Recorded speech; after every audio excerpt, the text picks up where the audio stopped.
So the question's pretty straightforward. It's just, are you happy? Are you happy? Are you happy? Are you happy? Are you happy? Are you happy? Am I happy? Yeah, I think so. There's, a lot of things to complain about, but a lot of things that are going good. So I think you just got to look at it, trying to see the best in things.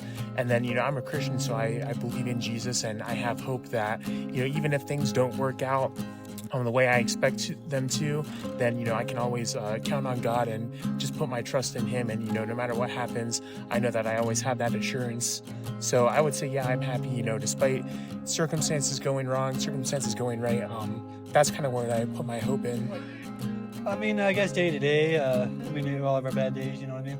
What do you define as happiless? What makes you happy? I'd say just like little shit like nice weather and shit like that, because I grew up with poor, so money doesn't really do it, you know what I mean? Like, just like little things in life, hanging out with dogs, and I'm about to go watch my older brother's horses for a couple of days, so stuff like that, and hanging with horses and friends. There's a really cool book out there called The Happiness Trap that says we aren't supposed to be happy. If you ask me a question right now, I have a very nice slice of pizza. I'm very happy. So what makes you happy outside of that slice of pizza? The cookie that's in my pocket. You can go down the list of everything in the book. People, community, connection, success. Joy is the feeling of your power growing. Anytime you learn a new skill, anytime you grow, develop, get better at something, you don't have a definition of happiness. Because people could tell you they're happy and be miserable. People could be on cocaine and tell you they're happy. And it wouldn't give you the data. The data is somewhere in the details that you forgot to ask. There's moments in time, yeah. I would say I'm pretty happy. Like right now, I'm just like struggling a lot, like with work and trying to pay bills and everything. So it's like pretty much on the top of my head at all times now. So it's fortunately taken me from like relationships and other things. But like generally, I can find my happiness again. I got a girlfriend, and that's really nice. She can make me happy. Usually, just spending time with her or like my immediate friends. I like getting to the gym, like releasing stress. I found a big way to I don't know, just improve my overall mood. Like playing basketball and stuff like that. Just trying to like keep active and keep my mind off of like the monotony of the day and everything. It's a challenging life, but yeah, I am happy with the life that I chose. What makes you happy with the life you chose?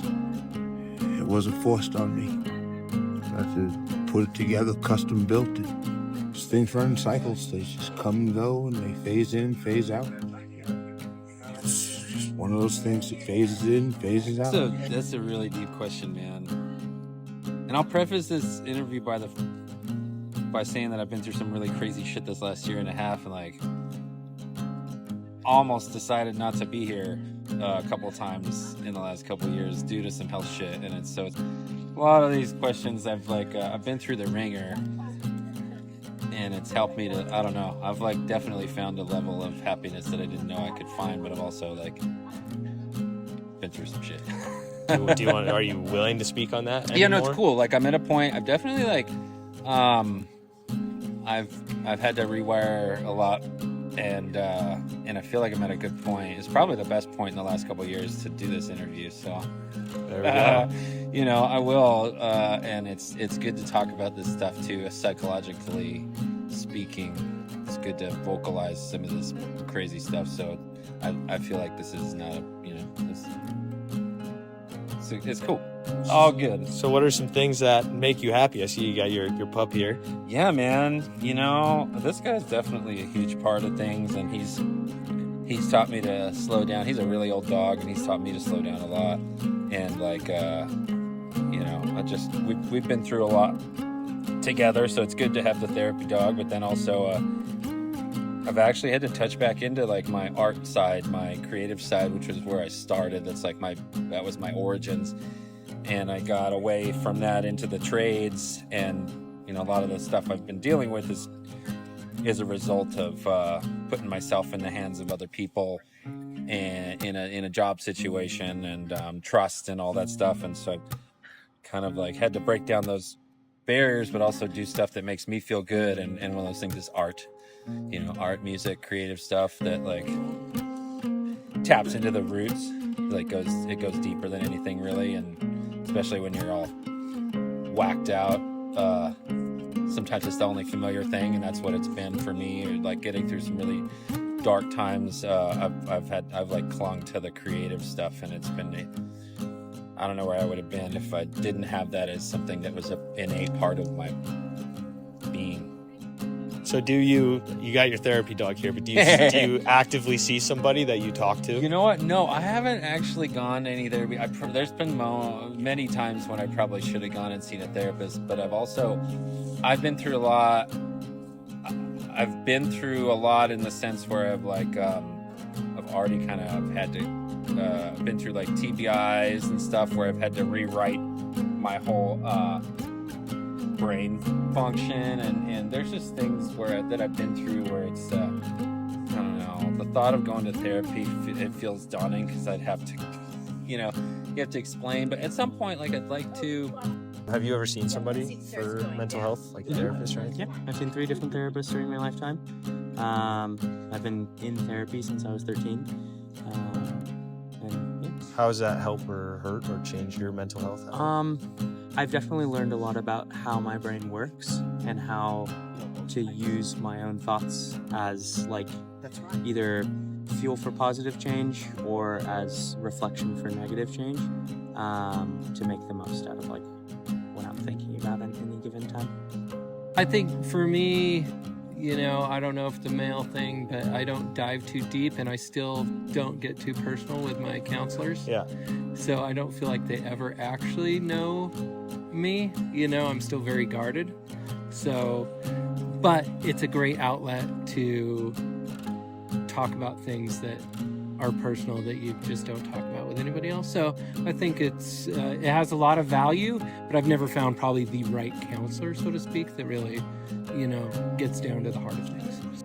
There's a stigma, and it's tough. I definitely probably should have gone many years ago, but I also had some experiences when I was young with therapy that was just kind of weird, and it totally threw off the whole thing. So I feel like that plays a huge part in my willingness or want to go to therapy, just because of some odd stuff early on that was dealing with some family, whatnot, nothing too crazy, but I don't know. I would just rather roll a fucking fatty and do some art or take a road trip or something, tangible. But it's also, I've always been in my own head a lot, and it's only recently with a lot of this really crazy health stuff, I've gotten better at talking about things because I've had to. I felt like it was the only way that I could really in my for myself get it onto the table in a way where I felt like it wasn't just me dealing with it. And I think that's kind of one of the big benefits I feel like that is just innate to the therapy situation is getting something off your chest. Men in general think they can solve their problems internally. They don't seek help until it's, I don't know if to say too late, but when they finally come to a realization that they do need help. Do you think there's sort of a stigma around men's mental health that they shouldn't ask for help? Dying, failing, but yeah, there's still perceptions about men, invulnerability, lack of need of assistance from any external source. There's plenty of that. They ain't going nowhere, but it's dying. I think that men are just seen as someone who carries the load and should kind of just keep their chin up when things are wrong and they feel upset. But I do think having someone to talk to about mental health is very needed for a lot of people, men, women, everyone. Would you have any advice out there for people who are going through hard times or might feel a little hopeless? Just try to ground yourself the best you can, read a book, kind of maybe even look yourself in the mirror and just say what you're doing well in life, and share love, hug a friend, tell someone they look good, give out compliments. Oh, find a counselor. Yeah. Just reach out to people, and don't be afraid to talk to friends, because real friends will, I think, understand and be receptive. Seek help and spend a lot of time outside.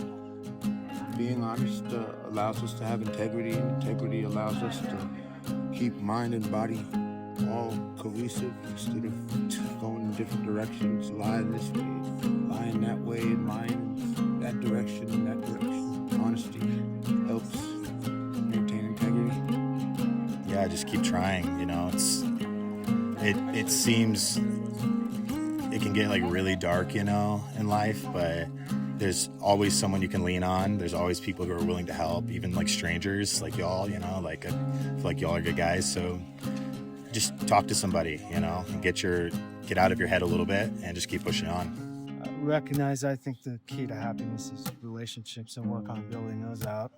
You're not going to do it on your own. You know, a lot of times you can't solve it yourself, and you know, there's experts out there and there's people that care for you out there, and you need to ask for it, for sure. Anything I guess people learn to love themselves, we'd all be better off.